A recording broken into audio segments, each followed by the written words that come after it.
मुझे लगता है कि वो पहला तो यही वाला आता है कि एक हम है ना, कोई टारगेट ना सेट करें कि मुझे इतने समय तक ऐसे हो जाना है, क्योंकि इसमें ऐसा होता नहीं है। हमारे में दो प्रकार की प्रॉब्लम्स होती हैं। हम जिस एग्जाम सिस्टम के थ्रू गुजरते हैं, है ना, it is very target oriented कि by 6 standard you should know so much, after 10 years you should pass कास्ट 10, है ना। तो इसमें ऐसा नहीं है, आप इसको प्रेडिक्ट नहीं कर सकते। वो भौतिक वस्तु से विधि से प्रेडिक्ट कर सकते हैं। यू कैन से कि मैं दिन में 30 पेज पढ़ूंगा, बट 30 पेज कब समझ लूंगा इसका कोई प्रिडिक्शन नहीं होता।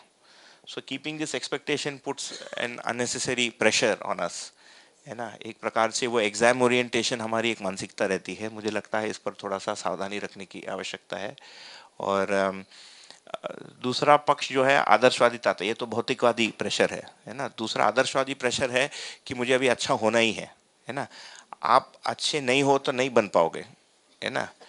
मतलब नहीं, आपके हंसने से या बढ़िया व्यवहार करने से, बातचीत करने से लोग आपको अच्छा मान लेंगे, बट जैसे आपके साथ थोड़ी दिन बिता देंगे उनको पता चल जाएगा कि इसमें तो है नहीं, है ना। So it is no use trying to do that. Acting तो दूर की बात है, but trying to become like that. जैसे हाँ, स्नेह, है ना, हमारे में स्नेह नहीं है और हम स्नेह जैसे करें तो वो चलेगा नहीं। तो इसका ये भी मतलब नहीं है कि हम शिष्टता को छोड़ दें, है ना, कि हमारे मन में जो भी आया उसको बोल दिया कि मैं तो सत्य को ही बोलूंगा, है ना। तो वो एक आदर्शवादी या जो रिएक्शनरी, जो मॉडर्निस्ट होता है ना, वो ये होता है कि I will not hold back, I have free will, तो मेरे मन में जो आता है मैं बोल दूंगा। वो भी ठीक नहीं है, और बहुत सारा आदर्शवादिता भी ठीक नहीं है। तो this is an important thing to keep in mind. काफ़ी टाइम हम लोग इसमें उलझ जाते हैं। इसको मानना चाहिए। मैं इसको अपने लिए जो ऐसा देखता हूँ, I see it as a way of life, है ना। It is not a target to be achieved. मैं खुद के लिए जैसे बना के रखा हूँ, मतलब आप बाकी लोगों से बात करके देख सकते हैं। यहाँ बहुत सारे लोग आते जाते रहेंगे अगले 2 वर्षों में, 1.5 वर्षों में, सबसे एक बार बात कर लीजिए। बट मुझे जो लगता है, जो सबसे बढ़िया चीज़ मुझे मिला कि मनुष्य के जीने के 4 आयाम हैं, है ना। विचार, व्यवहार, व्यवसाय और अनुभव, है ना। व्यवहार और व्यवसाय को मिलाकर समाज में भागीदारी होती है ना। तो हम विचार पहले किसी एक ही में काम कर रहे थे, है ना। व्यवहार और विचार और अनुभव के बारे में या समझ के बारे में तो सोचते भी नहीं थे। अब हमारा यहाँ पर ध्यान चले गया, इस पे मेरे में गुणात्मक परिवर्तन हो जाए और मैं इसमें सुधरने वाले रास्ते में लग जाऊं, तो मुझे लगता है it should be seen as a way of life. हर आदमी के 4 आयाम के रूप में इसमें बढ़ना चाहिए। ये एक सेफ चीज़ है करने के लिए, है ना। अच्छा, इसमें भी किसी का ध्यान प्रवृत्ति या परिस्थिति के कारण ये 4 में से किसी एक में बिगिनिंग में ज़्यादा जा सकता है। कुछ लोग हैं जीवन जब परिचय शिविर 2 बार सुनते हैं उनको लगता है मैं जाके खेती शुरू करूं, है ना। कुछ लोगों को लगता है कि नहीं नहीं, मेरे परिवार में मैंने आज तक ध्यान ही नहीं दिया, मैं परिवार में ध्यान दूं। एक आदमी जो है, मतलब कमरा बंद करके, उसको परिवार भी नहीं चाहिए, गाय भी नहीं चाहिए, वो केवल बुक पढ़ते रहेगा, है ना। तीनों प्रकार के लोग आपको मिलेंगे। आप खुद भी इन तीनों में से किसी एक में रहोगे, है ना। या तो बुक्स ज़्यादा पढ़ लोगे, या है ना संबंधों में ज़्यादा ध्यान दोगे, बच्चों के लिए, हस्बैंड के लिए, फैमिली के लिए, परिवार के लिए। या हो सकता है कि आपको लगे कि आपको कुछ काम करना चाहिए तो आप घर में छुंदा बनाकर बेचोगे। It is all okay. There is no one single right answer कि आपको कहाँ से शुरू करना है। फाइनली हर आदमी को चारों में ध्यान देना है। किस क्रम से होगा वो आपकी आवश्यकता और परिस्थिति के अनुसार होगा। There is no standard set उसमें, परंतु हर आदमी को फाइनली ये 4 तो करना ही पड़ेगा। ये एक दूसरी चीज मुझे लगता है, ये एक महत्वपूर्ण चीज है ना, ध्यान में रखने के लिए। और तीसरा जो एक बहुत गहरी चीज है वो ये है कि हम जैसे जैसे इसको पढ़ेंगे, आ, इसके कुछ कंक्लूजन्स हमारे में बनते जाएंगे, है ना। यू विल फील कि ये चीज ऐसी ही है, जैसे सत्य ऐसे ही है, जीवन का क्रिया ऐसे ही है। बट उसको आप यदि फिक्स कर दोगे, you will end up getting stuck there. Finally ये अनुमान ही है। सो आपका अभी का जो समझ है वो पहले के तुलना में ज़्यादा अच्छा अनुमान है। आज भले ही वो समझ के रूप में लगे, वो 2 साल बाद एक नए अनुमान से रिप्लेस हो जाएगा और ये वाला उसमें विलय हो जाएगा। So you have to keep an open mind, है ना, जिसको विद्या बोलते हैं, है ना। विद्या का मतलब ये है कि हम सही को पहचानने के लिए हर समय खुले मन से हैं। ये कहने में आसान है, करने में मुश्किल है, क्योंकि हर आदमी का जो मान्यता होता है सच्चाई के बारे में या जिंदगी के बारे में, वो उसका अपना कमाई होता है, अपना उसका किडनी जैसा होता है ना। तो उसको बदल देना इतना आसान नहीं होता है। मेहनत की कमाई होती है, बड़े मुश्किल से उसको कमाया रहता है। और यहाँ पर कोई आके उसको 4 मिनट में धो देता है कि ये सब कुछ भी नहीं है, है ना। तो ये मुश्किल है ना। और हम लोग भी जो आपस में बैठते हैं उसमें भी मुश्किल है, जैसे इन्होंने 10 साल पढ़ लिया, मैंने 10 साल पढ़ लिया। अब 100%, 100 पॉइंट्स में से 80 में हमारी सहमति है, 20 में उनको कुछ अलग लगता है, मुझे कुछ अलग लगता है ना। हो सकता है उत्तर दोनों का ही गलत हो और उत्तर तीसरा ही कुछ सही है। इसके लिए हमको एक खुला मन रखने की आवश्यकता है ना। तो ये एक जरूरी चीज है। ठीक। और हम आगे जैसे जैसे बढ़ेंगे, और हमारा बढ़ना देखिए हमारी आवश्यकता के अनुसार है। There is no external evaluator for this, you are your own evaluator, है ना। So when you are your own evaluator, उसमें ये जरूरी है कि हम जहाँ पर भी खड़े हैं हम ये देख पाए कि हमने जहाँ से शुरू किया वहाँ से we have made some progress.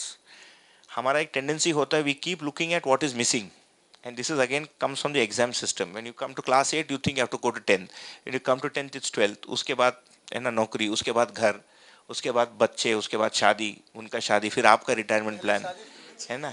क्या बोला मैंने पहले, बच्चों की शादी, है ना, बच्चों की शादी, है ना। अच्छा आपने लगा उसी की शादी, नहीं वो भी देखो आज के दुनिया में सब ठीक ही है ना। पर तो कुल मिलाकर क्या है कि हम हर समय, है ना, जो नहीं है उस खाई को देखते हैं। जो अ, हम जहां से शुरू किए वहां अभी तक का जो प्रगति है उसको नहीं देख पाते। और यही चीज व्यवहार में भी आती है, और बहुत एक मतलब मौलिक बात है व्यवहार में कि हम दूसरे लोगों के साथ व्यवहार करते समय, भले ही बच्चे हो, घर वाले हो, है ना, उसमें जो कमी है उस पर हमारा फोकस रहता है, उसमें जो सहीपन है उसको हम देखते नहीं।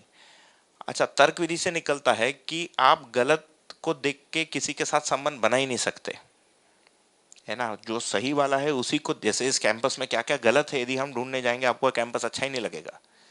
इसमें कुछ अच्छाइयां हैं उसको देखकर आप आ सकते हो। सिविल वर्क्स में हम बोल रहा हूँ, है ना, बिल्डिंग बढ़िया है बट कैसे कैसे बढ़िया नहीं है वो ढूंढ ही सकते हैं, कितना टाइम लगेगा, कुछ ना कुछ कमियां होंगी ही। तो ये एक बड़ी चीज है ध्यान में रखने के लिए। और मुझे लगता है कि बुक्स पढ़ते पढ़ते किसी एक समय आपको लग सकता है कि you are drowning in words, है ना, शब्द इतने आ गए कि आप अभी उसमें डूब रहे हो ना, शब्दों का समुद्र हो गया, है ना। So don't worry, everybody feels the same, है ना। ऐसा कोई नहीं है कि इसको बहुत शॉर्टकट से, बहुत कोई, there is no shortcut to it. But the interesting thing is, ये जो शब्दों का जो समुद्र बनता है इन आवर, जो मैंने खुद उसको थोड़ा सा एक्सपीरियंस किया है कि जब हम उसको सॉल्व करने जाते हैं, है ना, जैसे ये इतना सारा शब्द लिखा, ये भी है, वो भी है, अनुभव भी है, साक्षात्कार भी आ गया, चिंतन भी आ गया, आभास भी आ गया, प्रतीति भी आ गया, यथार्थता भी आ गया, है ना, न्याय धर्म सत्य भी आ गया, ये सब एक मिश्रण बन जाएगा। उसको हम सॉल्यूशन करने जब जाते हैं, उस प्रक्रिया में हमारा विकास होता है, हमारे विचार करने की ताकत में, हमारी इमेजिनेशन की कैपेसिटी में विकास होता है। तो मुझे लगता है कि उसके लिए फिर यदि कोई उसको हमको बता दे तो थोड़ा सा मदद मिलता है, इट बिकम्स फास्ट। जिस आदमी ने उसको ऑलरेडी सॉल्व किया है वो जब उसको बताता है then we know in what direction to think. Otherwise थोड़ा अंधेरे में हाथ पैर मारना पड़ता है। तो which is why this kind of guided session थोड़ा सा मदद करता है ना। एंड इट टेक्स टाइम, है ना, but as much time as you want to take, but it will take some time. How fast or how slow is dependent on you, but it can't be done tomorrow, ये तो पक्की बात है ना। But the good thing is there are gains in every step in that direction, you are gaining every moment. कम से कम भाषा पढ़ने का हमारा अभ्यास हो गया, देखिए हमारा वोकेबलरी जबरदस्त हो जाएगा। आपसे लोग बात करके पूछेंगे कि हिंदी तुमने कहाँ सीखा, है ना, मेरे से पूछते हैं, फिर मैं बोलता हूँ मैं मद्रासी हूँ, और मेरी हिंदी की स्पेलिंग सब गलत है, मुझे केवल बोलना आता है हिंदी में। मैं स्पेलिंग अभी तक, मतलब मैं 8 स्टैंडर्ड में फेल हो गया था हिंदी में, वो ग्रेस मार्क दे के पास कर दिया मुझे। तो 8वीं के बाद मैं हिंदी नहीं पढ़ा हूँ। तो मुझे लगता है कि हमारे में कई प्रकार के चीज़ें, this content and this method of अध्ययन जिसको चेतना विकास बोलते हैं वो सचमुच होता है ना। हमारे सोचने के दायरे में, हमारा खुद के रिफ्लेक्टिव एबिलिटी में जो हमारा स्व का मूल्यांकन होता है, and there will be ups and downs, it will not be a sine wave, है ना, it will not be a DC wave, it will be a sine wave, but averaged out the oscillation between the crest and the trough will reduce। जो large scale oscillations थे वो धीरे धीरे होके it will oscillate less. Okay, so that's the way it progresses. बस इतना ही है। ठीक। भैया, और जैसे इतने सारे टफ वर्ड्स हैं, उनका मतलब आज की शिक्षा में क्या में काफ़ी ऐसा है कि जो बहुत ही सिंप्लिसिटी के साथ हम बोल सकते हैं, मतलब उसको वो शिक्षा में कैसे आएगा जो आप प्राइमरी एजुकेशन की बात करें कि हायर? हायर एजुकेशन में देखो पूरा टफ वर्ड है, एंडोक्रोनोलॉजिकल सिस्टम, है ना, मेटाकॉग्निशन, ये किसी को पल्ले ही नहीं पड़ता, बच्चे उसको पढ़ते हैं, उसको पढ़ाते हैं। अभी आप यदि टेक्निकल सब्जेक्ट्स को देखोगे, if you take a medical book you can't understand head और tail of what is written in it, है ना। लेकिन उनकी स्टडीज होती है ना, 5 साल में एक डॉक्टर तो की ये भी स्टडी। तो यहाँ भी तो 5 साल तो लगेगा ना, कौन बोल रहा है कि 2-5 दिन में हो जाएगा। हाँ तो पहले ही बोल दिया ना, समय की कोई बात ही लेकिन नहीं ये है, सारी टारगेट ही नहीं है। जो वर्ड्स हैं सभी की आवश्यकता है। आपको जब आपको यदि लगता है कुछ टफ है, फर्स्ट राउंड में ऑप्शन में छोड़ दीजिए। मैंने यही किया, जो इंपॉर्टेंट वर्ड्स है उसको छांटना पड़ेगा। तो अध्ययन कैसे करना है इस पर अलग से आपको बातचीत करनी पड़ेगी। अभी तो ये है कि बुक्स को पढ़ के आप समझ रहे हो, है ना, बट फाइनली ये सबको इंटीग्रेट करके कैसे चलना है इस पर अलग से आपको फिर सत्र करना पड़ेगा या खुद सोचना पड़ेगा। कुछ किए हुए सत्र भी हैं, कुछ ऑडियोज हैं, कुछ नोट्स हैं, वो सब आपको काम आएगा, ठीक है। But you can leave certain words for option, you have to choose which are the important ones and which ones you want to go to, which ones you have to solve first. जो basic चीज़ें हैं, जो fundamental चीज़ें हैं उसको पकड़ लिया, है ना। बाकी उसके जो बोलते हैं सिनोनिम्स होते हैं कुछ, उसको फॉर द टाइमिंग छोड़ दे सकते हैं। जैसे मैं देख रहा था यहाँ बोर्ड पे लिखा था तत्सानिध्य, तदाकार, तदावलोकन, तद्रूप, है ना, इस प्रकार के शब्द। So it's not necessary that you deal with it in the first round. If you are not, if that word does not seem very interesting, put it for 2020, 2020 में उसको उठा लीजिए, तब तक उसका पर्यायवाची होगा ही। So you run with the easier ones, है ना, but don't put away all the important ones for 2020, so that you'll have, आपको अपना विवेक को यूज करना पड़ेगा। जैसे जीवन क्रिया से संबंधित 20 शब्द हैं, जीवन क्रिया के माध्यम से आप क्या समझ सकते हैं इसके 10-15 शब्द हैं, जीने से संबंधित 20-30 शब्द हैं, 50-60 शब्दों में पूरी बात हो जाती है। बट ऐसे लोग हैं जिनको तदाकार शब्द सुन के ही प्यार हो जाता है उससे, है ना, उनको बहुत ही अच्छा लगता है, ऐसे भी लोग हैं। मतलब लोग उससे रोमांचित होते हैं, प्यार का मतलब रोमांचित होते हैं। तो आप उसको ऑप्शन छोड़ सकते हैं, बाद में ले लीजिए। अभी जो अध्ययन है वो हमारे खुद के लिए है ना। ये और एक मुद्दा है कि हम पैरेलली यदि ये सोचेंगे कि इसको हमको संसार को कैसे समझाना है, तो हमारा समझना पीछे रुक जाएगा। हम समझ पाएंगे तभी संसार को समझा पाएंगे, और उसमें टाइम लगेगा। अच्छा, संसार को कोई जल्दी नहीं, 5,000 साल निकाल दिया बिना समझे और 5-10 साल रुक जाएगा, क्या जल्दी है? आप बताइए ना। ये एजुकेशन सिस्टम आके 150-200 साल हो गया, किसी को जल्दी नहीं है। आप बाहर जाके किसी यूनिवर्सिटी में बात करके देखिए, हम सत्य को बताना चाहते हैं, बोला उसकी जरूरत क्या है सत्य की। अभी तो शिक्षा में हम लोगों को यहाँ से शुरू करना पड़ता है कि एक आदमी में समझने की आवश्यकता क्यों है। परिचय शिविर तो यहाँ से शुरू करना पड़ता है। एक्चुअली परिचय शिविर is a preparation so you can listen to the real thing later on. अध्ययन बिंदु में जो दिया गया है, वेरी फ्यू जगह पर हम यहाँ से शुरू कर सकते हैं कि मानव ज्ञान संपन्न होना चाहता है, ज्ञान ये है। आपको लगता है वो शिविर चलेगा? नहीं चलेगा, कम चलेगा, है ना। तो इसकी आवश्यकता नहीं है, there is no hurry education में ले जाने के लिए। इट कैन बी डन स्लोली। और भैया रीडिंग से हमें प्यार कैसे हो, मतलब ये बुक्स जो है वो हाउ वी रीड। उससे इंगित वस्तु आपकी आवश्यकता बनेगी, तो वही प्यार नहीं, रोमा मतलब आपको अच्छा लगेगा पढ़ के। वो प्यार शब्द मेरे मुंह से निकल गया, पर मैं हिंदी, है ना। देखिए कुल मिलाकर ये है कि आपको यदि उस चीज़ की आवश्यकता लगती है तो आप पढ़ेंगे। आपके स्टूडेंट्स के साथ भी वही है। आप जो क्लास में एक्सपीरियंस करते हो, जिसको या को आपके पर्सनालिटी अच्छी लगी, पर्सनालिटी के साथ आपकी टीचिंग की शैली और दैट सब्जेक्ट मैटर और इट्स कॉम्बिनेशन अच्छी लगती है, वही बच्चा आपके क्लास में सुनता है। बाकी पीछे बैठ के सोते हैं और they pretend that they are listening because it's a burden, है ना। सो यदि हमारा उसमें पढ़ने में रुचि नहीं बन रहा है, इसका मतलब हमारी वैसी आवश्यकता नहीं बनी है। तो हमारी आवश्यकता क्या है, हम क्या चाहते हैं, इसको हम टटोल कर देख लें अपने में।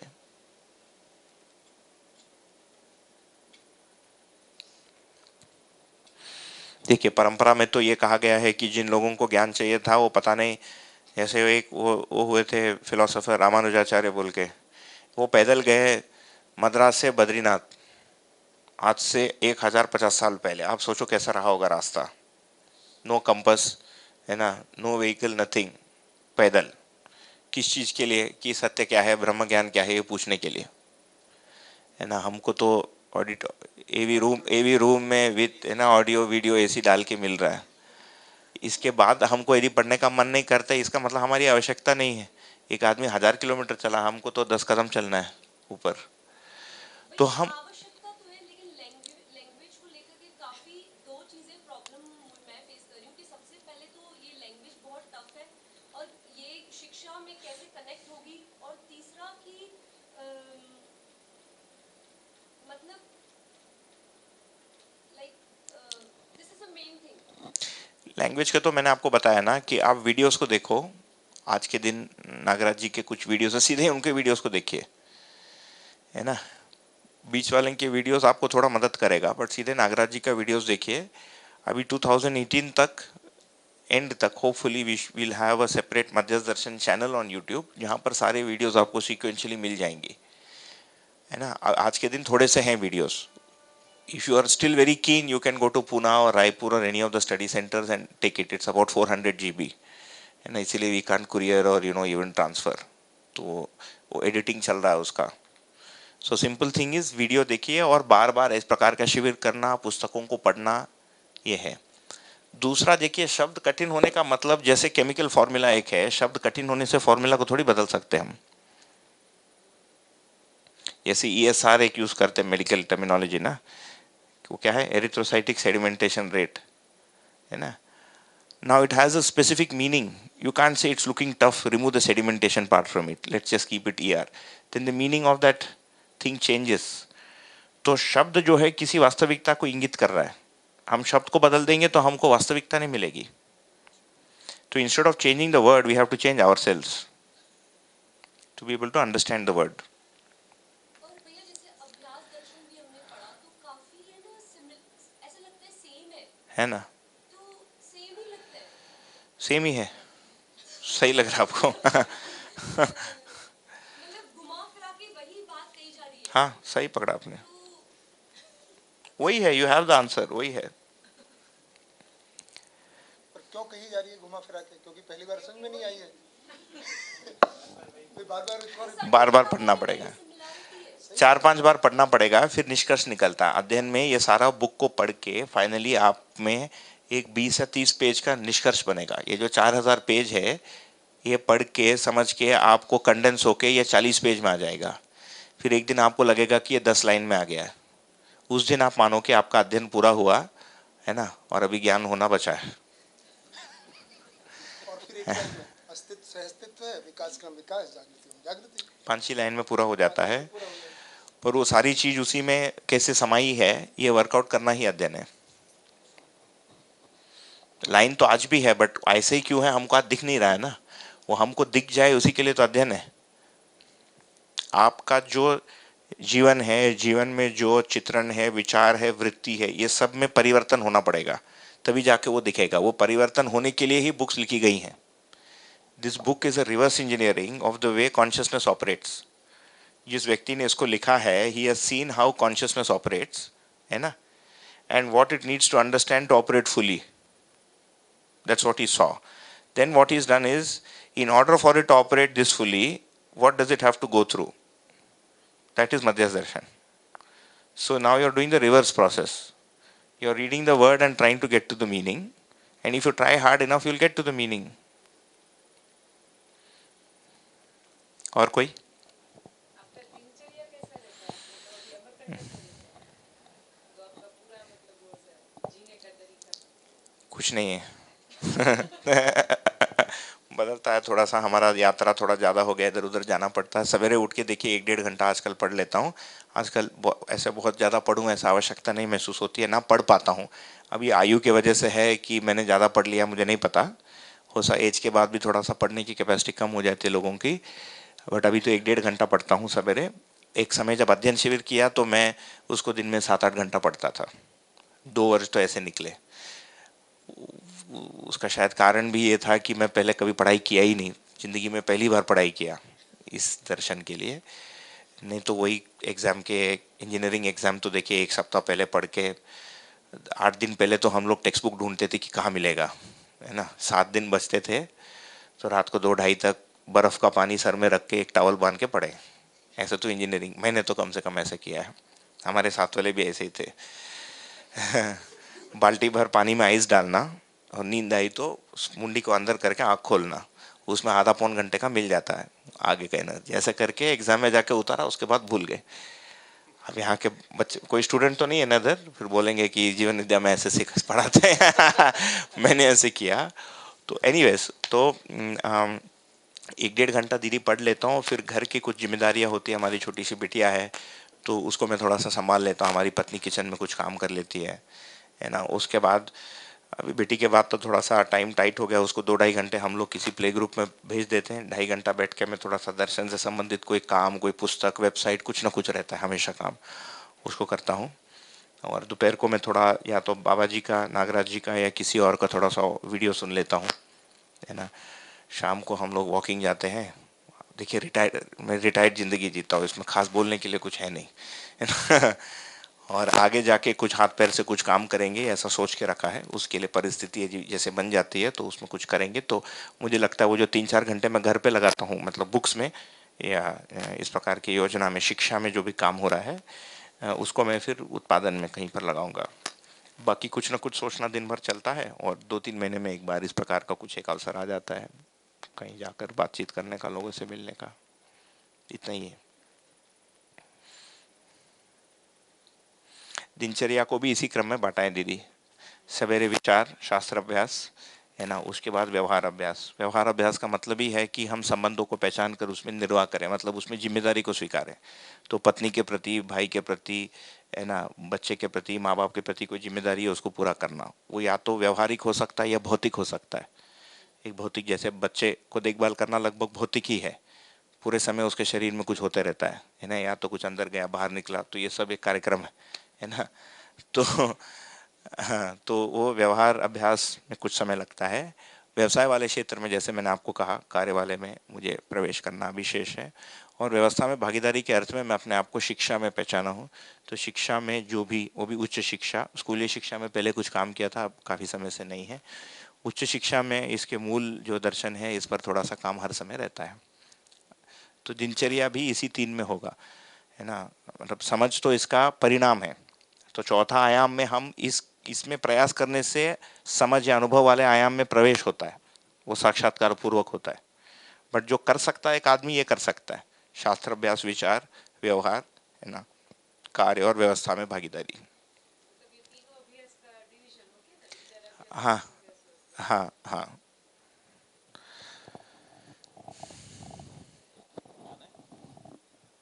चले, वो उन्होंने 3 बोला था अभी, आप बोले तो चल देते हैं, पर वहाँ खड़ा रहना पड़ेगा।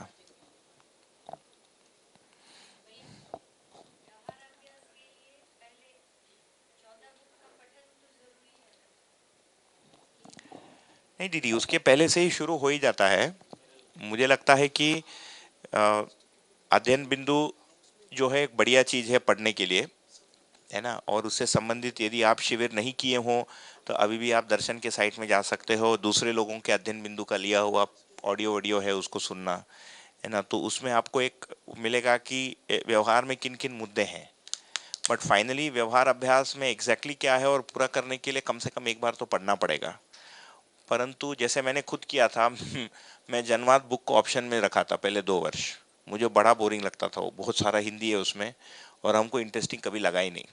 तो मैं आज तक पिछले 10 साल में जनवाद को 2 ही बार पढ़ पाया हूँ, जबकि मानव व्यवहार दर्शन 7-8 बार हो गया पढ़ के, अनुभव दर्शन 10 बार हो गया, है ना, भौतिकवाद 6 बार हो गया। ठीक। तो तो इसमें फेजेस रहते हैं, हम हर समय, कम से कम मेरा तो मैं कह सकता हूँ कि हर समय हर दिन हम पहले से व्यवहार अभ्यास कर पाए, ये नहीं है। कुछ समय कर पाए, कुछ समय भूल ही गए। कुछ समय व्यापक वस्तु सोचते रहे, फिर 1 महीना व्यापक वस्तु को भूल ही गए कि होता है। या मानव जीवन और शरीर के संयुक्त रूप में है, फिर उसके बाद भूल ही गए उसको, मतलब शरीर मानकर ही बात कर रहे हैं। तो उसकी बहुत सारी बारीकियां हैं, धीरे धीरे खुलता है। बट अभ्यास करने के लिए हमको पूरा पढ़ लेना है पहले, ऐसा नहीं है। बट पढ़ने से उस अभ्यास की गहराई और उसका प्लेसमेंट ये स्पष्ट होता है। क्योंकि अभी ये लगता है कि जितना जितना भी सूचना आता है और इम्प्लीमेंट करते हैं तो कहीं ना कहीं रुक जाते हैं, रुकेंगे। या फिर जो स्थिरता आनी चाहिए वो नहीं आती। अभी नहीं आएगी, वो नहीं रहती है। तो क्योंकि अभी जो आ रहा है वो स्मरण में आ रहा है, इसके मतलब स्टेजेस हैं। जो पहले स्मरण में आता है वो आपको न्याय का या धर्म का या व्यवस्था का या सत्य का भास होना शुरू होता है जब ये स्मरण में आना शुरू होता है ना। स्मरण में आते आते कुछ समय में स्मरण का जो आपका जो कंटेनर है ये भर जाएगा, ऐसे लगेगा कि इस पूरे को अभी सॉल्व करना पड़ेगा, बहुत सारा आ गया है इसमें। तो उसका विश्लेषण होता है साइड बाय साइड, है ना। उस विश्लेषण के अर्थ में जो आपकी स्वीकृति होती है वो आपके जीने में आएगा, वो थर्ड स्टेप में आता है। जो भी आपको मुझे ऐसा व्यवहार करना है, ये जो आप में इच्छा बन जाएगी, तब उसकी हमारा जो लक्ष्य बन जाएगा, तब उसके अर्थ में विचार होना शुरू होता है। बट उस समय भी स्थिरता नहीं होगी, क्योंकि स्थिरता होगी तो आगे फिर साक्षात्कार और बोध और अनुभव की आवश्यकता ही नहीं, वहीं पर आदमी बैठ जाएगा। ऐसा होता नहीं, अस्तित्व में ऐसा डिजाइन ही नहीं है। तो ये तो तब तक रहेगा जीवन में जब तक अनुभव ना हो जाए। ये अस्तित्व का डिजाइन है, मैं आप उसको बदल नहीं सकते, है ना। तो इसमें जीने वाला पक्ष धीरे धीरे आता है। तो जीने में भी क्या है, पहले हमारे में इच्छा के रूप में आएगा, फिर हमारे शिष्टाचार में आएगा। हमको कुछ ऊट पटांग आ भी गया मन में तो हम उसको बोलेंगे नहीं, पहले बोल देते थे। फर्स्ट है कि हम दूसरों को पहले तंग करते थे, अभी तंग करना रुकेगा, है ना। आप अपने जगह सुरक्षित रहो, मैं अपने जगह सुरक्षित रहता हूँ, ये बहुत बड़ी बात। शुरुआती में इजी लगता है, बट जब करने जाओगे तो बहुत मुश्किल है ना। जैसे पत्नी कुछ खाना बना रही है, अच्छा तुमने उसमें वो प्याज नहीं डाला, ये उसको दबाना है। अब वो कुछ सोच के कर रही है, आपने जाकर प्याज बोल दिया, है ना। अब वो मान लीजिए उसने डाल दिया और डिश खराब हो गया, बोलेगी तुम्हारे वजह से हो गया, एक झंझट शुरू होता है वहां से। तो जीने देना, जीना को प्रैक्टिस करना एक बहुत लंबा यात्रा है। We don't let people be, we are constantly commenting on them, on their रूप, देयर धन, देयर पद, देयर बल, देयर बुद्धि, देयर व्यवहार। तो ये जो हमारा पब्लिक कमेंट्री, पहले शांत होना, ये फर्स्ट उपलब्धि है। कुछ लोग इसमें ज़्यादा मतलब कुशल हैं, कुछ लोग कम कुशल हैं, है ना। पर हर आदमी उसको करता ही। तो लोगों का, मेरे पॉकेट से पैसे गिरते जा रहा है। सब 5 का सिक्का है यार। एक्चुअली बार बार वही गिर रहा है। पैसा बार बार अच्छा वही गिर अंदर किसने डाला, आपने डाला? अच्छा, ये बताता है कि समय हो गया। समय हो गया है। जो पानी नहीं ठीक है।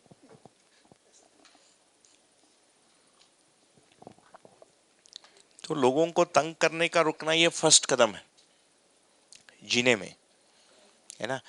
इसको यदि आप एक सूत्र में देखेंगे तो उसको बोला है सामाजिक नियम। जैसे हम परधन नहीं करें, किसी का उठा लिया, ये तो उसके धन पर आक्रमण है ना। पर नारी पर पुरुष में तो यहाँ के लोग, इस प्रकार के लोग करते नहीं हैं, है ना। हालांकि बहुत लोग अभी सोचने लग गए हैं, मीडिया और ये सब के वजह से, और उसका जो भी क्राइम वगैरह है ये सब पेपर में पढ़ने में आता ही है। परंतु जो दयापूर्ण कार्य व्यवहार है ये काफी समय लगता है, क्योंकि ग्रॉस रूप में तो हम किसी को भले ही तंग नहीं करें, सूक्ष्म और अति सूक्ष्म लेवल पर हम करते ही हैं। लोगों को रहने नहीं देते, कुछ ना कुछ पूछ ही लेते हैं, है ना। मतलब लोगों को अनकंफर्टेबल कर देना। जैसे अभी इस मौसम में एक आदमी स्वेटर पहन के घूम रहा, आपने पूछा अच्छा तुम स्वेटर पहने हो, अब बेचारे को एक्सप्लेन करना पड़ेगा, है ना। अब उसका कोई कारण है, वो स्वेटर पहना है, so we can't keep quiet, है ना। ये एक प्रॉब्लम है, we have to comment something on the other person, ये एक बहुत बड़ी प्रॉब्लम है। एंड इसको रोकने की आवश्यकता नहीं है, ये आप करते रहें, मतलब पर उसको करके फिर हम उसको सोचें कि ये मैंने क्या किया, ये आवश्यक था कि नहीं, ये कहाँ से है। एंड फाइनली हमारा हर व्यवहार किसी एक रूट कॉज, एक यहाँ आईटी या इंजीनियरिंग मतलब कंप्यूटर साइंस की, everything is related to some base class. So what is being taught here are the base classes. What you're doing is derived or polymorphism. And so everything has to come back to some root class, some root theory, some root theorem, which is दयापूर्ण कार्य व्यवहार, something like that. ये पहला step है। Second step है कि संबंधों को पहचान कर उसमें मैंने जिम्मेदारियों को पहचानना। उस संबंध का स्वरूप क्या है, जैसे गुरु शिष्य का संबंध है तो उसका एक्चुअल स्वरूप क्या है। अभी गुरु शिष्य का मतलब गुरु शिष्य को दबाएगा मोटे रूप में, और शिष्य को जो है हाथ पीछे करके सर करना है ना। तो इस प्रकार की बहुत सारी चीजें आ जाती हैं उसमें, फिर बहुत सारी कल्चरल चीजें आ जाती हैं। जैसे इंडिया में स्टूडेंट जैसे टीचर्स के साथ बिहेव करते हैं, it is culturally driven, sir बोलते हैं, जबकि सर एक नाइटहुड है जो क्वीन देती है कुछ कुछ लोगों को। हर आदमी सर होके रखा है ना। तो हमारा हाँ, तो हमारा जो संबोधन है वो भी it is very culturally driven. We expect that students behave in a particular way. We expect that the wife should ask for tea और coffee when I go back home, है ना. तो ये सब संबंधों में जगह जाएंगी तो मान्यताएं इतनी सारी हैं, वो सबको अनकवर करना अपने व्यवहार में टेक्स टाइम. तो ऐसे धीरे धीरे होगा चेंज.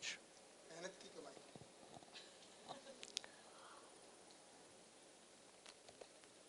ठीक है, और कोई कुछ हो तो बताइए. मुझे लगता पर्याप्त है इतना.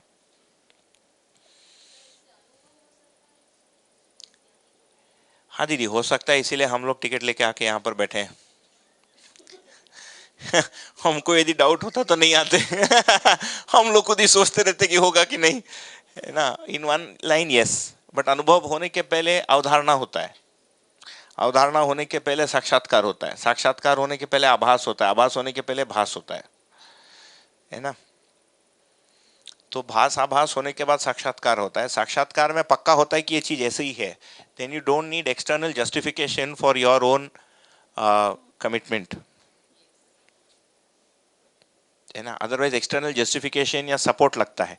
Then you are sure it doesn't matter what the world thinks, it doesn't matter what Einstein thinks, you know there is space and this is its nature, right.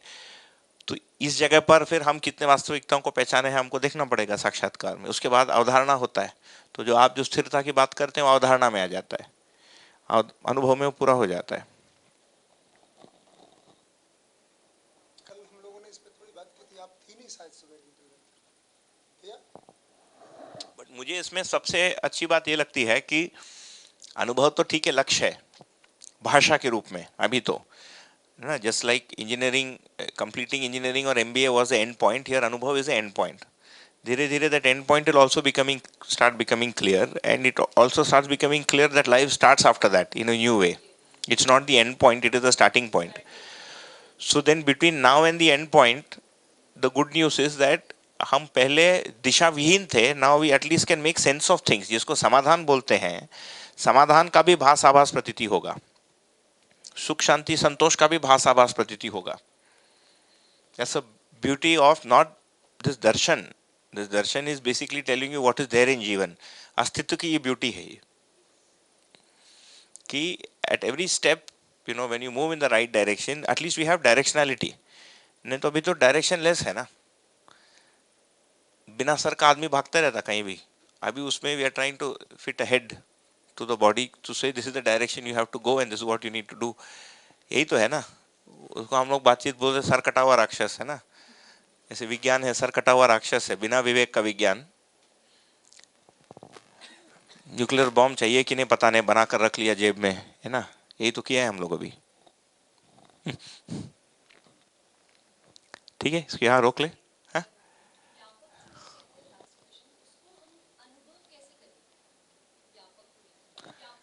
पहले अवधारणा होना पड़ेगा. उसका उत्तर है पहले अवधारणा होना पड़ेगा. अवधारणा के बाद ही अनुभव होता है. अवधारणा के लिए साक्षात्कार करना पड़ेगा. साक्षात्कार होने के लिए आभास पूरी करनी पड़ेगी. उसके लिए मनन प्रक्रिया एक रखा है, उसको करना पड़ेगा, है ना. और मनन और आभास होने के लिए भास होना पड़ेगा. उसके लिए शास्त्र अभ्यास है, वहीं से शुरू किए. उसके लिए पढ़ना पड़ेगा सारे शब्दों को. So we have started with शास्त्र अभ्यास नंबर 1. उससे श्रवण होता है. नेक्स्ट स्टेप इज मनन, उसके कुछ डिटेल्स कंपोनेंट्स हैं. उसके बाद साक्षात्कार, उसके बाद अवधारणा, उसके बाद अनुभव व्यापक का. उसके पहले व्यापक का शब्द, उसका कल्पना, उसका बातचीत, उसका सोच विचार, उसका बहस. अच्छा, the things we are dealing with are not small things, no. आदमी 6000 साल से इन चीजों को चर्चा कर रहा है. So we should also give it some time. Consciousness क्या है अभी तक किसी को पकड़ में नहीं आया ठीक से, या पकड़ में आया तो नहीं लिख पाए, या लिख पाए भी तो किसी को समझ में नहीं आया. सारी संभावना है. ठीक है ना दीदी, यही रोक लेते हैं. ठीक है जी, धन्यवाद, नमस्कार. बढ़िया श्री राम भाई, तो आप कर लीजिए बात, मैं अभी इसको करता हूँ. बहुत बढ़िया. एक मेरा एक बात पे ध्यान गया, है ना. बाकी तो हमने कल एक भास आभास प्रतीति ये सब अध्ययन प्रक्रिया को थोड़ा सा कल किया था, है ना। अभी वो दीदी तो चली गई, उन्हीं के लिए मैं कुछ कहने वाला था, सरल क्या और कठिन क्या है ना। वो पूछ रहे थे सबके लिए हो जाए, ठीक है, उनको अलग से बता देंगे। तो कठिन की क्या परिभाषा है, कठिन क्या चीज़ है और सरल क्या चीज़ है? सिंपल है ना, मतलब उसमें कुछ कठिन, जो समझ में आ जाए वो सरल है, जो समझ में नहीं आए वो कठिन है, अब चाहे वो कुछ भी हो जाए, है ना। बढ़िया, तो कैसे करें, अपना पुस्तक को शुरुआत करें, है ना, या कोई और टॉपिक जो कल चर्चा से अंजू बहन एक पूछ रहे थे, सबसे बात कर रहे थे, कठिन की परिभाषा क्या है, कठिन किसको कहते हैं? बस देखो परिभाषा सब एक ही बताएंगे, तो इसका मतलब कठिन कुछ नहीं है ना। आप अभी यहाँ लिखें delta V equal to delta S upon delta T, आपको समझ में आता है? यहाँ पे कितने लोगों को समझ में आता है? सबको समझ में आता है उनके लिए सरल है। आपको भी अगर 5 मिनट उसमें लगा देंगे तो आपको भी सरल लगने लग जाएगा। तो अगर हमको कोई चीज़ कठिन लग रही है, इसका मतलब हमने उस पर भी समय नहीं लगाया, हमने ध्यान नहीं दिया है, इतनी बात है। अगर हम समझना चाहते हैं, ध्यान लगाते हैं, समझ लेते हैं, तो सरल हो जाती है कोई भी चीज़। और ये तो ऐसे ही हम मानकर समझकर चल रहे हैं कि हर मानव इसको समझ सकता है ना। तो कोई ऐसी चीज़ नहीं है कि ये विशेष लोगों के लिए लिखी गई है। एक समय ये मान्यता थी कि दर्शन, है ना, कोई विशेष लोगों की चीज़ है, ये सामान्य लोगों की चीज़ नहीं है। अभी आदरणीय नागराज जी ने ये इस मान्यता को, है ना, ख़त्म कर दिया है, गलत साबित कर दिया है कि दर्शन तो हर मानव की आवश्यकता है, हर मानव समझ सकता है, समझना हर मानव की आवश्यकता है। तो जहाँ हम ध्यान देते हैं वो चीज़ हमारे लिए सरल हो ही जाती है ना। तो ध्यान देने की बात है, ठीक है दीदी, बताइए। तो आप लोगों ने बढ़िया किया, हम लोग थोड़े जैसे बताए कि कुछ, है ना, जो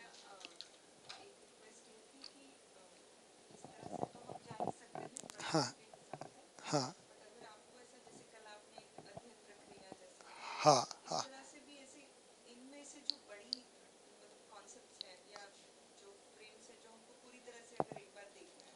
हाँ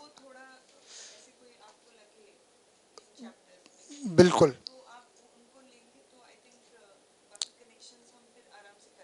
बिल्कुल, वो मेरे ध्यान में है।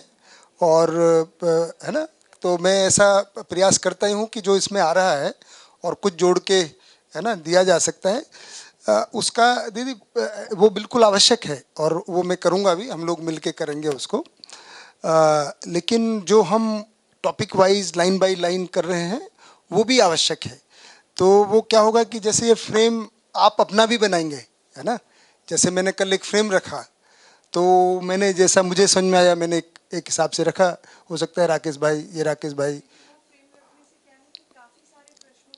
जवाब मिल गया, ठीक बात है, हाँ आ ही जाता है, हाँ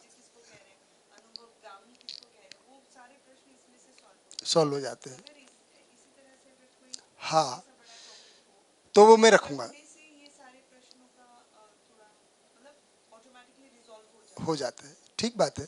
तो देखिए वो फ्रेम कई बार बना रहता है, कई बार बन जाता है, तो वो आपके प्रश्नों पे डिपेंड करेगा, है ना। जैसे ये बना क्योंकि आपकी अपेक्षाएं थी और वो अपने युवराज भाई ने कुछ बोला चुपके से, तो वो मैं सुन लिया, है ना, कि अध्ययन प्रक्रिया की कुछ बात आनी है, तो वो अपेक्षाओं से और अध्ययन प्रक्रिया से जुड़ गया, जिसकी आज भी आपने पूछा कि चेतना दीदी बोल रही कैसे स्थिर हो, है ना, सारी अपेक्षा ऐसी ही थी, हमारा व्यवहार कैसे ठीक हो, तो वो एक साथ जुड़ गया। तो ऐसा कुछ भी और आएगा आप प्रश्न के या इसको पढ़ते हुए और लगेगा तो वो मैं ज़रूर रख दूंगा उसको, ठीक है शीतल दीदी, है ना। ये लेकिन जैसे अभी श्री राम भाई भी बता रहे थे कि ऐसा फ्रेम हमें भी बनना है पूरी सूचना के साथ। तो ये प्रक्रिया ऐसी होगी, कुछ हमारा फ्रेम आपको ठीक लगेगा, हो सकता है फिर श्री राम भाई रखते वो कोई एक फ्रेम होगा, है ना, साधन भाई होते हैं उनका कुछ फ्रेम होगा, राकेश भाई का कोई फ्रेम होगा, है ना, अजय भाई का कोई फ्रेम होगा, अजय दाइमा जी का कोई फ्रेम होगा, जिन लोगों ने भी इन शास्त्रों को अध्ययन करके और सूचना को जो मनन तक पहुंच गए हैं, तो पूरी सूचना को, पूरी बात को एक अपने में बिठाया है, विचार के अर्थ को, और उसको अपने अनुरूप, अपनी भाषा के अनुरूप इन्हीं शब्दों से द्वारा रखते हैं। कुछ समय बाद पता चलेगा कि आपने भी अपना एक फ्रेम बना लिया है। वो फ्रेम आप में बने, वो उसी का प्रयास है। उसके लिए फिर दोनों प्रक्रिया है कि हम अपना फ्रेम भी रखेंगे और आप एक एक लाइन से, एक एक शब्द से भी गुजरेंगे, तब वो बन पाएगा। तो दोनों हैं, है ना। तो वो इस बात को मैं इसलिए कह रहा हूँ कि वो इसका फ्रेम जो है लाइन का रिप्लेसमेंट नहीं है, सहायक है वो, ठीक है ना। तो जैसे आज भी बात हुई, तो वो हमें बार बार ये अध्ययन प्रक्रिया तो हर बार गुजरना पड़ेगा, क्योंकि हम आज फ्रेम बन गया तो देखियो कल हमने रखा था, लेकिन उसी के आसपास की आज भी चर्चा हो रही है, तो इसका मतलब है अभी हमारा फ्रेम नहीं है, वो तो मेरा फ्रेम था, है ना। वो थोड़े समय अच्छा लगा, पर उसी के ही प्रश्न अब आएंगे। ऐसा भी नहीं है कि ये शिविर हो जाएगा फिर वो प्रश्न निकल जाएंगे। फिर हर शिविर में अध्ययन प्रक्रिया काम में आएगी, और हर प्रबोधक जो भी आएंगे वो अपने अपने फ्रेम से रखेंगे ही। सत्य, हाँ हाँ को भी अगर थोड़ा सा मतलब जैसे जब हम हर एक आयाम में अगर हम न्याय को हाँ इस तरह से परिभाषित करें, करते हैं, मतलब वो एक थोड़ा सा, बिकॉज हर हर सेंटेंस में वो आता है। हाँ हाँ हाँ जैसे जैसे अभी हम राकेश भैया से भी हमने थोड़े प्रयास करे थे, तो जैसे न्याय न्याय के लिए उन्होंने कहा कि वे संबंध की पहचान, व्यवस्था की पहचान, और सत्य तो सह अस्तित्व को देख पाना, मतलब तो ऐसे कुछ, मतलब अगर हम हर आयाम से उस दृष्टि अगर डेवलप कर पाए न्याय धर्म सत्य की, तो उसके लिए क्या हेल्पफुल हो सकता है, हाँ। अगर उस तरह से भी अगर आप थोड़ा सा हमको चलिए सपोर्ट मैं करें। इसको ध्यान में रखता हूँ आज। हाँ, तो मतलब जैसे अभी आपने कल कहा भी न्याय धर्म सत्य को कैसे देखा जा सकता है, ठीक बात है ना। तो अभी चर्चा करना है, आपको नहीं जैसे बताइए। ठीक लगे, तो मतलब हाँ उस एक हाँ फ्रेम को, बिकॉज आई थिंक कि ये 3 शब्दों का जितना डेप्थ में क्लैरिटी होगी तो वो दृष्टि बन पाएगी, या हम अपने आप को, मतलब वो एक क्या कहते हैं, जैसे समीक्षा करने के लिए वो बहुत हेल्पफुल रहेगा कि ठीक क्या बात। मेरी न्याय दृष्टि बन पाई। हम्म। संबंध को पहचानना कितना आसान है बोलना, बट वो संबंध सही बात है ना, ये बिल्कुल आप सही कह रहे हैं। तो क्या करना है बताइए, पहले थोड़ा न्याय धर्म सत्य पे अभी चर्चा करना है, या पहले पुस्तक को थोड़ा ले लेना है, कैसा सबका मन है वैसा कर लेंगे, या कल को न्याय धर्म सत्य पे करें सुबह। नहीं, मैं तो अभी भी कर सकता हूँ, आपकी आपकी आवश्यकता के अनुसार है। क्या लग रहा है, न्याय धर्म सत्य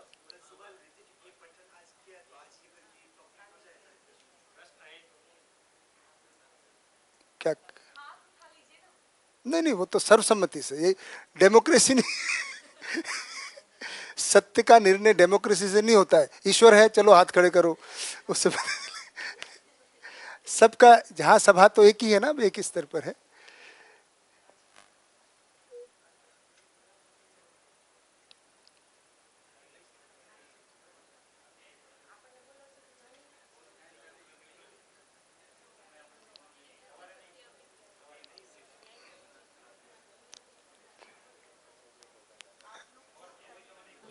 करने तो थोड़ा सा बात कर।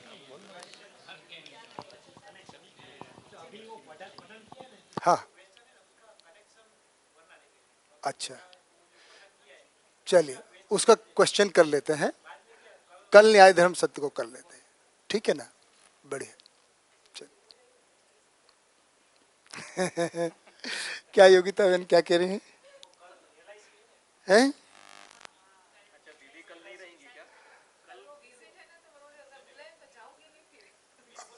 हाँ बस ठीक हो गया है, कल इंस्पेक्शन कमेटी आ रही है, तो कल कितने लोगों को जाना पड़ सकता है? कोई नहीं जाएगा, चेतना दीदी और वो सब शीतल दीदी।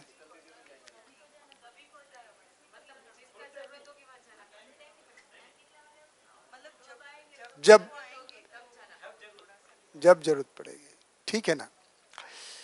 नहीं ठीक बात है, देखिए ये बिल्कुल सही बात है। ऐसे जो फ्रेम कल की बात की, अध्ययन प्रक्रिया है या न्याय धर्म सत्य है या व्यवस्था है ना, परावर्तन है या जीवन क्रिया है, ये सब चीज़ों का एक अपने हिसाब से हम समझते हैं, अपने में अर्थ को ग्रहण करते हैं, फिर अपने में भाषाकरण करते हैं, इन्हीं शब्दों के द्वारा उसको एक्सप्लेन करते हैं। तो ये हमारा सहज अध्ययन है, हम परस्पर मिलके ही इसको करेंगे, इसी का एक्सचेंज है। देखिए अब हमने भी इसी किताब से पढ़ा है ना, बस उस किताब को पढ़ के हमने थोड़ा सोचा है, विचार किया है, उसको आपके सामने रख रहे हैं, है ना। कुछ समय बाद आप ऐसे ही करेंगे, है ना। 6-7 साल पहले हम ऐसे ही कर रहे थे है ना। और सबका यही है ना, जैसे दीदी डिम्पल दीदी पूछ रही थी अनुभव होगा, तो अपेक्षा तो यही है कि भी ऐसा करने से होगा, है ना। ठीक है ना, उसी उसी आशा के साथ में है और ऐसी संभावना दिखती है। पर ये अब पहले हमारा भी उतावलापन था कि जल्दी से हो जाए, है ना। तो शुरू शुरू में लगता है। अभी आदरणीय नागराज जी की बात कर रहे थे ना, तो मुझे एक मौका मिला इस कि अनुभव कितनी जल्दी हो जाएगा इस पे। पहले जब, अब तो नागराज जी सशरीर नहीं है ना, जब रहते थे तो एक उनका जन्मदिन है 14 जनवरी, तो उस दिन एक दिन का अनुभव शिविर होता है। लोग 2 दिन पहले जाते हैं, जैसे हम कहते हैं ना परिचय शिविर, अध्ययन शिविर और अनुभव शिविर, लगभग 3 शिविर का उन्होंने प्रावधान रखा हुआ था। परिचय शिविर मतलब इंट्रोडक्शन, है ना। अध्ययन शिविर मतलब वस्तु को अध्ययन कर रहे हैं, साक्षात्कार बोध। और अनुभव इसलिए बुलाते थे भाई किसी को हो गया है तो बताओ, है ना। तो वहाँ पे वो नहीं बताते थे, यहाँ पे सब कुछ स्वयं मूल्यांकन पर है, भाई आपको कैसा लग रहा है। तो यहाँ पे क्या हम बात कर रहे हैं, कोई किताब आधार नहीं है, कोई यंत्र आधार नहीं है, कोई ऐसा तो नहीं है जैसे टेम्परेचर है तो थर्मामीटर है, हम पता लगा सकते हैं भी आपको बुखार है कि नहीं। अब आपको अनुभव है, ऐसा ऐसा थर्मामीटर या ऐसा कोई मीटर तो नहीं है, अनुभव हुआ कि नहीं हुआ, नहीं हुआ भी, है ना। ऐसा नहीं है, आपको ही अंदर में, क्योंकि ये सच्चाई, सत्यता, वास्तविकता, न्याय धर्म सत्य जो भी है मुझको स्वयं में ही देखना है ना, जो भी होना है स्वयं में ही दिखना है। तो ऐसे वो बताते थे। तो ऐसे एक दिन पूछा, हमारे एक मित्र हैं, उन्होंने उनसे पूछा कि बाबा जी अनुभव कितने साल में हो जाएगा, है ना, ऐसा सवाल उन्होंने पूछा। उन्होंने बोला 5 साल में हो सकता है, 5 साल में हो जाएगा। और उसके बाद उन्होंने 1-2 और प्रश्न पूछे, फिर चले गए। उसके बाद में वो अनुभव शिविर खत्म हुआ, फिर मैं उनके पास में थोड़ी देर के बाद में बैठा, तो मुझे थोड़ा सा उस पर जिज्ञासा हुई। मैंने कहा बाबा जी एक बात बताइए, आपने बोला था वहाँ पे कि बाबा जी ये अनुभव 5 साल में हो जाएगा। अरे तो किसी को 3 साल में हो जाए तो आपको कोई तकलीफ है?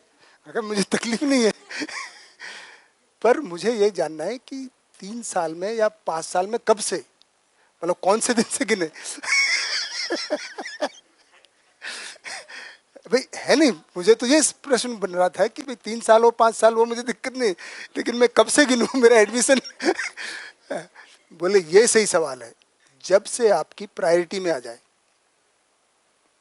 तो कोई एब्सोल्यूट नहीं है कि भाई परिचय शिविर कर लिया और उससे 3 साल, जब से आपकी प्राथमिकता बन जाती है, जब से वो आपकी आवश्यकता है, सूक्ष्म इच्छा ही आवश्यकता है, ये क्या तीव्र इच्छा ही आवश्यकता है, ऐसा लिखा है ना। तो अभी हमारा अनुभव हमारे लिए कौतूहल है थोड़ा, अच्छा अनुभव। अभी तो देखो हमारा क्या है, अभी बता रहे थे ना भाई, हमारा अभी आवश्यकताओं में क्या रहता है जिसके बिना हमारा नहीं चलता जिंदगी में। ऐसा हमने कुछ बनाया हुआ है कि वो तो होना ही है। किसी के लिए सुबह की चाय तीव्र इच्छा है, नहीं तो दिन शुरू नहीं होता है भाई, सर दर्द हो जाता है। अब उसको ज्ञान आवश्यकता है, बोले अनुभव आवश्यकता नहीं, अभी तो अदरक की चाय वो तीव्र इच्छा है, वो मिलेगी तो थोड़ा आँख वाँख खुलेगा, तब वो आदमी उठ के चलेगा, नहीं तो उसका सेंसेस ही नहीं ओपन होता है, तो है ना। तो हमारी तीव्र इच्छा में कब से आ जाए, हमारी आवश्यकता कब बने।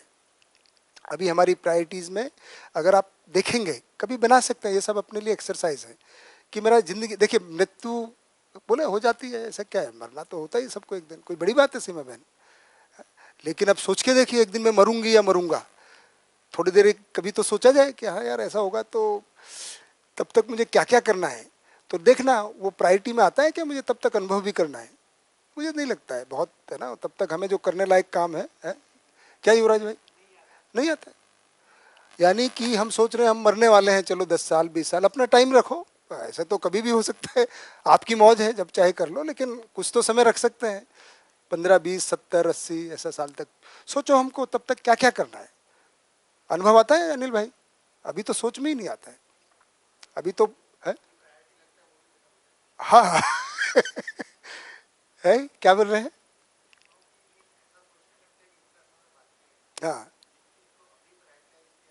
वो भी खत्म हो जाते, एग्जैक्ट। तो अभी हमको ये नहीं पता है कि हम किसको प्रायोरिटाइज करें। अभी वो हमारा ये बाउंड्री कंडीशंस के साथ में जो यथार्थ वास्तविकता है, सत्यता है, उसके अनुसार सोच ही नहीं है। कुछ मान्यता से हम जीते ऐसे ही हैं जैसे हम अमर हैं, ऐसा नहीं लगता हमको पर वो शरीर को अमर माने हुए हैं। अभी भी हम जीते तो ऐसे ही हैं जैसे अमर हैं, बहुत समय है, कर लेंगे, अभी क्या जल्दी है। पर हमने किसको अमर माना हुआ है? जबकि शरीर की एक निश्चित आयु है। तो हमारी प्रायोरिटी में नहीं है, बस इतनी बात है। तो उन्होंने बहुत बढ़िया बात बताई कि 3 से 5 साल जिस दिन से आपकी प्रायोरिटी बनाए। अब देखिए हमारी भी प्रायोरिटी नहीं बनी, हमको भी लगता है पहले शिक्षा में आ जाए। अब हमको अनुभव हुआ नहीं है, लेकिन हम चाहते हैं दूसरों को हो जाए। कितनी बढ़िया बात है या कम से कम जितने सुखी हुए हैं बाकी लोग सुखी हो जाए, है ना। पर यह उसके लिए व्यवहार अभ्यास है, उसी के लिए अभ्यास है, जो अभी व्यवस्था में भागीदारी, उसी के लिए प्रयास है। तो करते हैं कल इसको, है ना। ठीक है। अनुभव की बात कर रहे हैं तो बाबा को तो अनुभव हो गया ना, मतलब उनको साक्षात्कार बोध इन सब थोड़ी गुजरना पड़ा। क्यों उनको तो पहले अनुभव हो गया था ना, मतलब पहले नहीं? अनुभव हुआ फिर नहीं, कैसे हुआ पहले अनुभव? नहीं, मतलब वो तो अनुभवगामी विधि से थोड़ी उन्होंने ऐसे प्रयास किया जैसे हम प्रयास कर रहे हैं। ठीक बात है। उनको तो पहले अनुभव हो गया, फिर उन्होंने जीने के देखिए, लिए अपना हाँ, ये थोड़ा आप जब उनके बारे में पढ़ेंगे तो पढ़ सकते हैं। देखिए, साधना संयम काल में भी कुल मिला के जीवन तो वैसा वही, वो भी जीवन है, ऐसे हम भी जीवन है।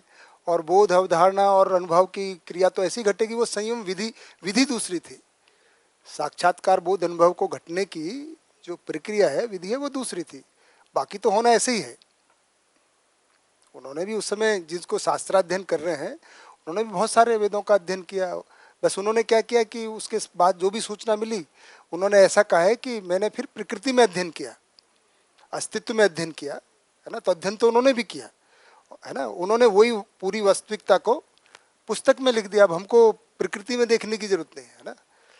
देखना तो होगा ही, अभी नहीं, लेकिन उसमें उसका वर्णन भी है, क्योंकि ये शिक्षा विधि विकसित हो गई है। भाई न्यूटन को तो ग्रेविटेशन लॉ का कैसे पता चला था? कैसे पता चला था? प्रकृति में सेब गिरा था। अब हम बच्चों को थोड़ी बोलते हैं चलो भाई आपको ग्रेविटेशन लॉ पढ़ाते हैं, चलो सब सेब के नीचे बैठो, पेड़ के नीचे, ऐसा बोलते हैं कहीं किसी को? हम क्लासरूम में बता देते हैं। ये हमने विधि को पैदा कर लिया है कि लॉ ऑफ ग्रेविटेशन को कैसे समझाएंगे, उसके लिए हमने और बहुत सारी टेक्निक्स पैदा कर ली है ना। तो क्रिया तो वही होनी है, पर उसका विधि उनको जो हुआ था वो इंडिटरमिनेट थी। अब उन्होंने उसको एकेडमिक विधि बनाया है और उसको हम करके सब देख रहे हैं। उनका भी साक्षात्कार बोध और फिर अनुभव इसी सीक्वेंस में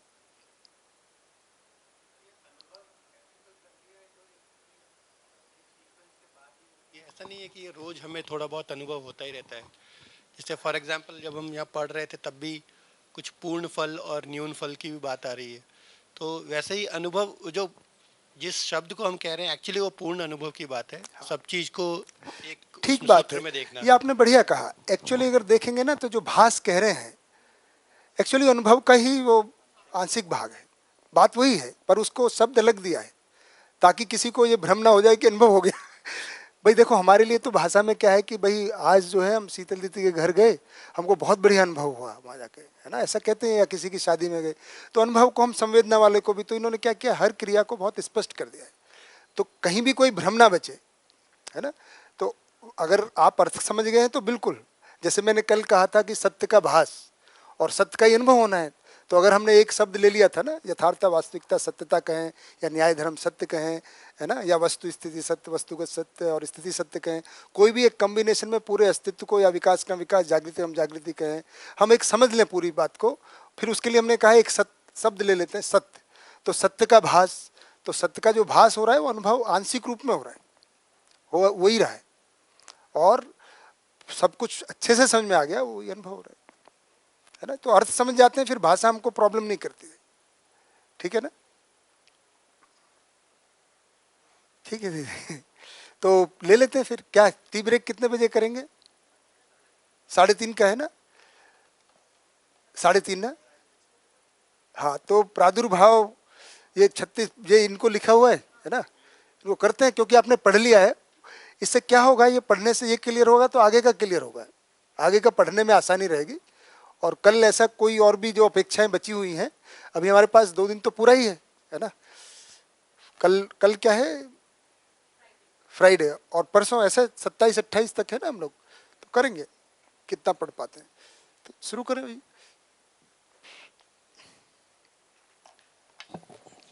बताइए। प्रादुर्भूत से वाक्य है ना, प्रादुर्भूत से। तो हाँ, प्रादुर्भूत जो second bullet, ultimately second bullet में स्पष्टीकरण में ये बात लिखी है ना।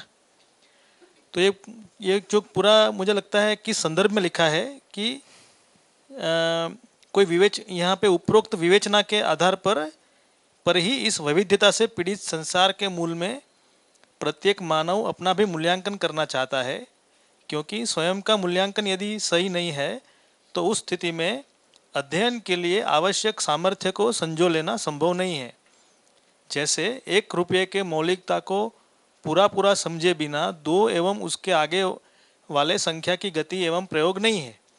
तो 1 रुपया के मूल्य को 1 से 99 पैसे तक मूल्यांकन करने की स्थिति पर्यंत उस 1 रुपये का पूर्ण मूल्यांकित ज्ञान उस इकाई में प्रादुर्भूत नहीं हुआ। हाँ, तो ये इस अर्थ में कि अगर मेरे पास 1 रुपये का मूल्यांकन ठीक नहीं है ना, तो उस अर्थ में फिर 99 रुपीज़ का मूल्यांकन कैसे कर पाऊंगा मैं। तो प्रादुर्भूत माने कि वो हुआ, मतलब कि जैसे उपलब्धि हुई है ना, वो उजागर हुआ कोई चीज़ अभी है ना, मेरे समझ में आया ऐसे करके। 1 रुपये का अगर मैं सटीक मूल्यांकन कर पाता हूँ तो ही आगे जाके 99 का कर पाऊँगा, वरना क्या कर पाऊँगा। तो स्वयं का मूल्यांकन अगर ठीक नहीं है तो मैं दूसरे का मूल्यांकन भी कैसे कर पाऊँगा। इतना कहने का तो तात्पर्य इतना ही है, ठीक है ना? राकेश भैया, और कुछ इसमें प्रादुर्भूत के संदर्भ में? प्रादुर्भूत का जो शब्द है उसका अर्थ समझना है या कि पूरा वो पैरा क्या है, मतलब उसका प्रादुर्भूत का मतलब क्या है, वो शब्द का ना, प्रादुर्भूत शब्द का अर्थ क्या है। प्रादुर्भूत शब्द का जो अर्थ होता है वो तो होता है प्रकट होना, प्रकट होना।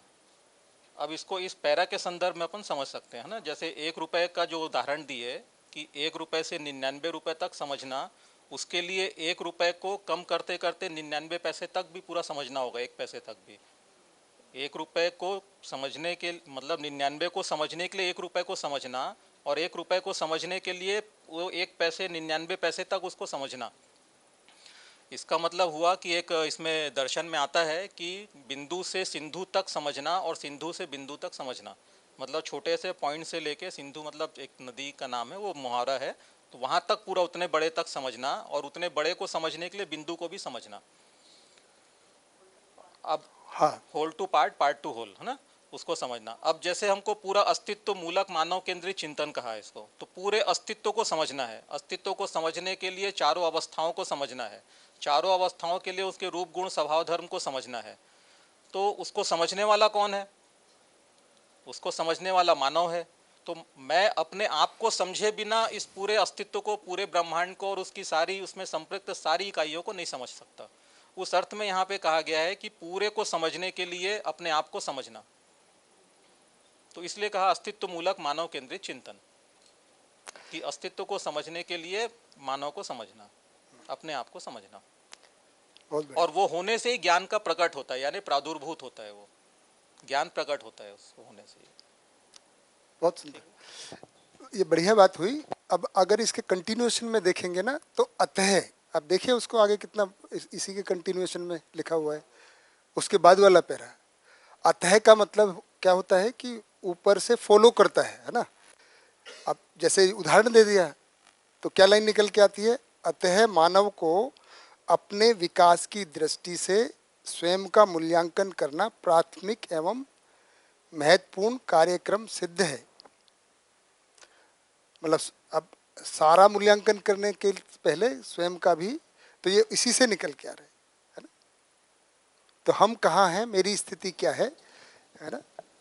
अभी हम कंपैरिजन में ज़्यादा जाते हैं कि अपनी स्थिति को कैसे देखते हैं दूसरे की तुलना में। रूप धन बल पद के आधार पे अपने को डिफाइन नहीं कर पाते ना। यहाँ कह रहे भाई स्वयं का मूल्यांकन करना है, मैं कहाँ हूँ। ऊपर सारा वर्णन दे दिया है, कैसे मूल्यांकन करेंगे। अब मानव कितने कोटि के हो सकते हैं, कौन सी दृष्टि है, मेरी दृष्टि क्या है, मेरा स्वभाव क्या है, मेरा कार्यक्रम क्या है, इसका मतलब मूल्यांकन करना है। उसका ऊपर वर्णन कर दिया है। अभी जो हम कर रहे थे, मेरी प्राथमिकता क्या है, मूल्यांकन का क्या मतलब है, कार्यक्रम, महत्वपूर्ण कार्यक्रम, मेरी क्या स्थिति है, मैं किस में लगा हुआ हूँ, मेरी क्या योजना है, इसका पता लगाना। उसी का फिर ये यथार्थ है ना का संपन्न होता है। और जो अध्ययन प्रक्रिया की बात हुई, ये इसमें फिर आई हुई है। सर्वप्रथम अध्ययन, द्वितीय स्थिति में प्रयोग व अभ्यास, मूल्यांकन से ये सब फॉलो होता है। फिर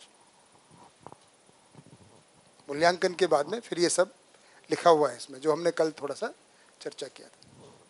सर एक कम श्रेष्ठ जो है वो अपने से श्रेष्ठ का मूल्यांकन कर सकता है ना? हाँ, नहीं इसमें लिखा हुआ है, देखिए, क्योंकि ये उपरोक्त विधि से जागृत मानव ही है ना, जागृति पूर्वक ही मानव अखंडता सार्वभौमिकता सहज सूत्र व्याख्या संपन्न होता है।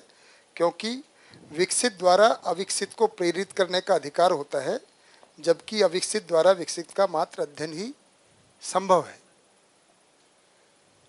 तो मूल्यांकन विकसित ही अविकसित का कर सकता है।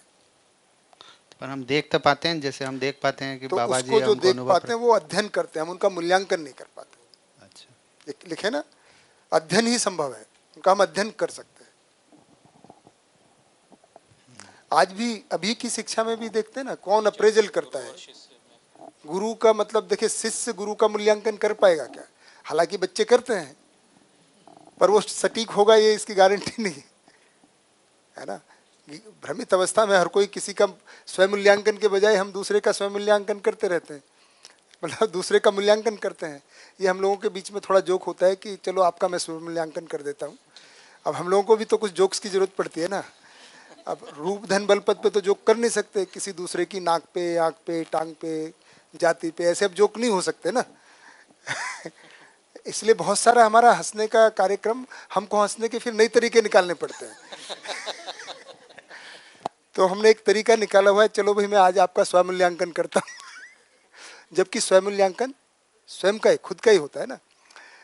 तो अभी भ्रमित स्थिति में हम दूसरों का करते रहते हैं, तो टीचर भी दूसरे का करते हैं, पर वो सही तरीका नहीं, वो सम्मानजनक नहीं, सम्मान नहीं। ठीक ठीक देख पाना मूल्यांकन ही है ना। हाँ, ठीक बात है। तो समझ से पहले कहाँ होगा?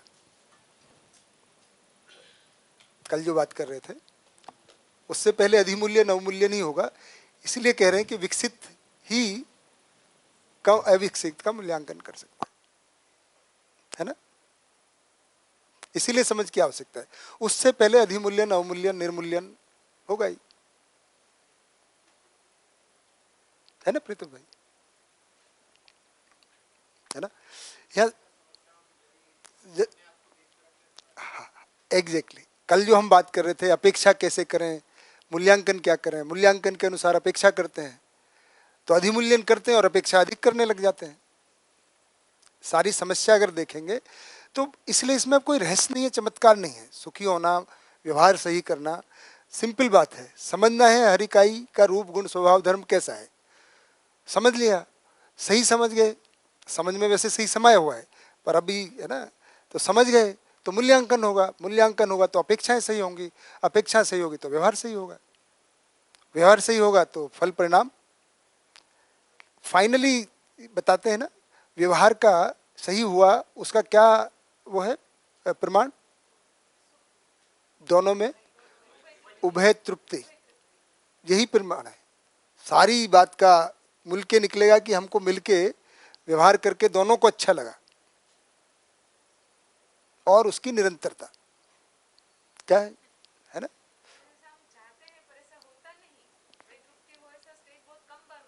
बहुत कम होता है, यही तो। कभी कभी बिल्कुल नहीं होता है, ऐसा नहीं है, कभी होता है। उसी की निरंतरता हम चाहते हैं कि वो हमेशा हर स्थिति में, उसी का साइंस बोलते हैं। कई बार हो गया वो तुक्के से हो गया, क्या हो गया, जनगणमन हो रहा है क्या? अच्छा नहीं, वो खड़े हुए उनके अच्छा, नहीं मुझे वो तीनों का ऐसा ही लगा कि मुद्रा